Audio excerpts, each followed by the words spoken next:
उसने कहा इमरान खान बड़ा खतरनाक था पाकिस्तान के लिए, शायद इसलिए उसने हटाया और इनको ले आया।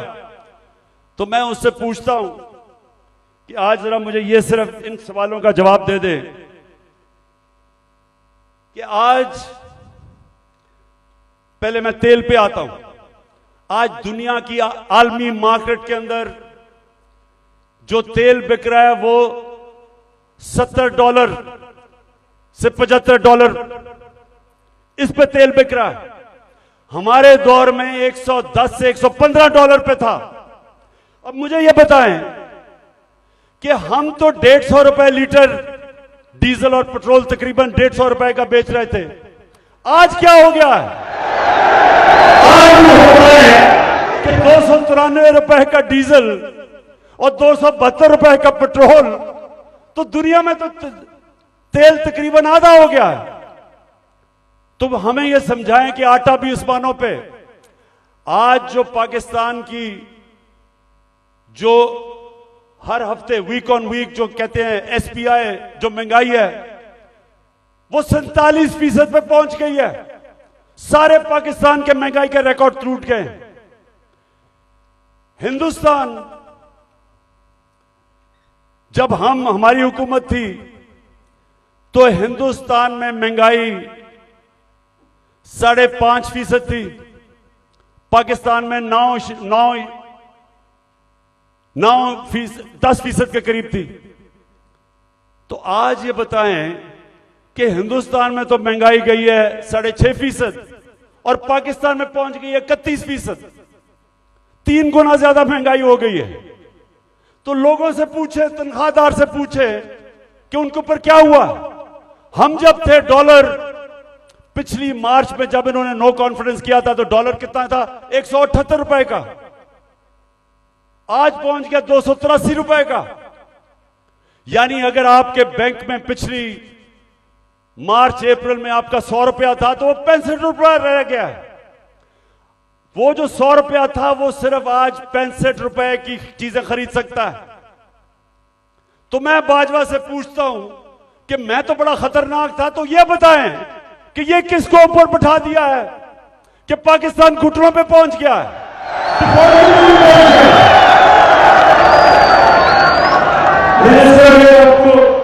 आज से 10 महीने पहले मैंने एक स्टेटमेंट दी थी, समी इब्राहिम के साथ वो इंटरव्यू था। तो ये जरा छोटा सा क्लिप ये देख ले। ये आज से 10 महीने पहले था। तो इन्होंने असेंबली में कहा कि इमरान खान को गद्दार डिक्लेयर कर दो। मेरे ऊपर इन्होंने पार्लियामेंट में कहा कि रेजोल्यूशन पास करो गद्दारी की। उधर क्लिप 10 महीने पहले ये कहा था। आज खुद इनका डिफेंस मिनिस्टर कह रहा है कि हमारा दिवालिया निकल गया। इसहाक डार सेनेट के अंदर कहता है कि हमें आईएमएफ कह रही है कि जो हमारा लॉन्ग रेंज मिसाइल प्रोग्राम है उसको रोको। आईएमएफ ने कहा हमने नहीं कहा। तो मेरे पाकिस्तानियों आज गौर से सुन लें, जब एक कौम माशी तौर पे जब वो गिरती है तो जैसे ही वो गिरती है उसकी नेशनल सिक्योरिटी मुतासर होती है। जब सोवियत यूनियन दुनिया की दूसरी बड़ी ताकत, सबसे बड़ी फौज, लेकिन जब माशी तौर पे वो गिरा तो वो टूट गया। हम भी आज उधर खड़े हैं। अगर हमने अभी, जो मैं ये अब अगली बात आपसे करना चाहता हूं कि अगर मैं अपनी एस्टैब्लिशमेंट इस सारे पाकिस्तानियों को बताना चाहता हूं कि अगर अभी हमने इस मुल्क को ना संभाला, ये सबके हाथ से निकल जाएगा। मैं आज अभी आपको अपना प्रोग्राम देने लगा हूं 10 पॉइंट का कि मेरा आगे क्या, कैसे हमने मुल्क को निकालना है। तो मैं उससे पहले मैं आज पाकिस्तान की एस्टैब्लिशमेंट से सवाल पूछता हूं कि मुझे यह बताएं कि यह तो वाज़ेह है आपने फैसला किया हुआ है कि इमरान खान के ऊपर लकीर डाली हुई है, हमने जी इमरान खान को जीतने नहीं देना। ये सारा ड्रामा, सब कुछ, इलेक्शन डिले, ये सारा जो मेरे घर के ऊपर वारदात, लोगों को पकड़ा जा रहा है, मकसद एक है कि इमरान खान को हमने इक्तदार में नहीं आने देना। तो मैं आपसे पूछता हूं कि अगर चले ना आने दें, लेकिन अपना बताएं कि आपके पास कोई प्रोग्राम है? क्या आपके पास कोई प्रोग्राम है मुल्क को इस तबाही से निकालने का? क्या कोई रोड मैप है? मैं चैलेंज करता हूं कि ये जो ऊपर लोग बैठे हुए हैं, इनका कोई, ना इनके पास कोई अहलियत है, ना इनके पास नियत है। इन लोगों के तो सारे पैसे बाहर पड़े हैं। ये तो पाकिस्तान से जब मसला आता है ये बाहर भाग जाते हैं। तो इनके पास, अगर आप कोई समझते हैं कि ये मुल्क को संभाल सकेंगे जिस तेजी से हम नीचे जा रहे हैं, तो ये तो नहीं होने लगा। तो क्या आपके पास अगर और कोई प्रोग्राम है तो बताएं। अगर आप मुझे आज ये कह दें कि हमारे पास ये प्रोग्राम है, इससे मुल्क उठ जाएगा और इसलिए इमरान खान आपको नहीं आना चाहिए, मैं कहूंगा ठीक है, मैं अपने मुल्क के लिए पॉलिटिक्स कर रहा हूं, मुझे कोई क्या दे सकता है कोई, तो मैं ठीक है, लेकिन मुझे बताएं कि क्या प्रोग्राम है, क्योंकि मुझे पता है किसी के पास कोई प्रोग्राम नहीं है। प्रोग्राम अब ये मैं आपको बताने लगा हूं क्या है पाकिस्तान को।